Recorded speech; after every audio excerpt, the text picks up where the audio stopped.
Welcome once again to Musings by Danon. We've talked an awful lot about isekai on this channel. Everything from light and fluffy slice of life isekai, to dark and adult seinen isekai, to well done josei isekai. We've talked about both parodies and reverse isekai. Today, I want to talk about something else. The post-isekai. The Hero Who Returned Remains the Strongest in the Modern World is a web novel by Shirahashi Arata with a manga adaptation drawn by Takayaki. The story centers around Daiki, a bullied high school boy. While getting picked on by a group of fellow students, he flees into the bathroom and locks himself in a toilet stall. Praying for salvation, he's suddenly whisked away to another world. While in this other world, Daiki slowly becomes stronger and stronger. Eventually, he becomes the hero and leads a band of stalwart companions to defeat the Demon Lord. The princess is in love with him. He can have all the wealth and fame he desires. But what is the one thing our hero desires above all else? His mother's cooking. For the past several years, the food of this world just couldn't measure up to the curry his mom made for him. And so, leaving a heartbroken princess behind, Daiki returns to Japan.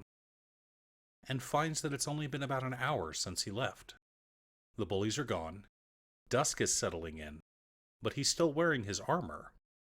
He also notices that his appraise eye skill is working when he starts seeing the prices on objects pop up. Not wanting people to think he's some weirdo cosplayer, he uses his item box to pull out his old school uniform, something he hasn't worn for years, and only a few hours at the same time. He hurries home to see his mom. She's happy that he's so nice to her, but thinks his behavior is a little odd. After all, they just saw each other that morning. Happy to be home, Daiki devours his mom's curry and even gets to have seconds, his humble reward for saving the world. That night, after his mom goes to sleep, he decides to test out his abilities and see how he measures up in the world. Daiki soon realizes that he has kept all of his abilities from the other world: super speed, damage resistance, flight, energy manipulation, magic. He can do it all. He's basically a superhero. The next morning, when there's a news report of an island that was completely destroyed by the lightning bolt he threw at it last night, he decides to try and keep things under wraps. But we're not even halfway through the first chapter. The bullies grab Daiki after school the next day and attempt to stomp the life out of him.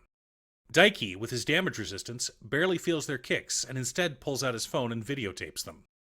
The bullies' parents are brought in, and though threatened with expulsion, Daiki asks the principal for lenience. That night, Daiki is kidnapped by the bullies and brought into the mountains. The head bully, insane with rage, pulls a knife on him. Daiki tries to keep a straight face but fails, laughing in the bully's face. They pull out a baseball bat and smash it against Daiki's skull. Daiki realizes that they just tried to kill him. Daiki's a bit of a scatterbrain, but he eventually realizes that a blow like that to a normal human will likely end up in death. And so, reluctantly, Daiki fights back. The next blow, Daiki punches the baseball bat. The head bully is happy to hear a sickening crunch as the blow lands. Then he looks at his arm and realizes it shouldn't bend that way. The bat, knocked into the air by the force of Daiki's punch and bent into a boomerang, falls and lands on the head of another bully. Daiki toys with them for a bit, then heals their wounds and wipes their memories, leaving only a vague fear of him in their minds. They all decide to leave Daiki alone in the future, as he's just not worth it. The series then introduces a couple of girls whom Daiki at first assumes are Chinubio. He can barely keep a straight face listening to their conversations. Come to find out, the blonde transfer student is in fact an exorcist sent by the Vatican to investigate demonic and spiritual activity in Japan, and his senpai is actually a Shinto priest. As the story progresses, he and the girls start helping each other out, their youthful idealism guiding them to fight against evil and injustice whenever they see it. I adore this series, and it's a lot of fun to read. If you're wanting something with great writing and super interesting characters, this is probably not the series for you. But if you want something light and fun to read, you should start reading The Hero Who Returned Remains the Strongest in the Modern World today. There are no official translations of this series, but I'm hoping that if it becomes popular enough, that will change. Thanks for tuning in. This was one of the first manga I discovered for myself after I started devouring manga a couple of years ago.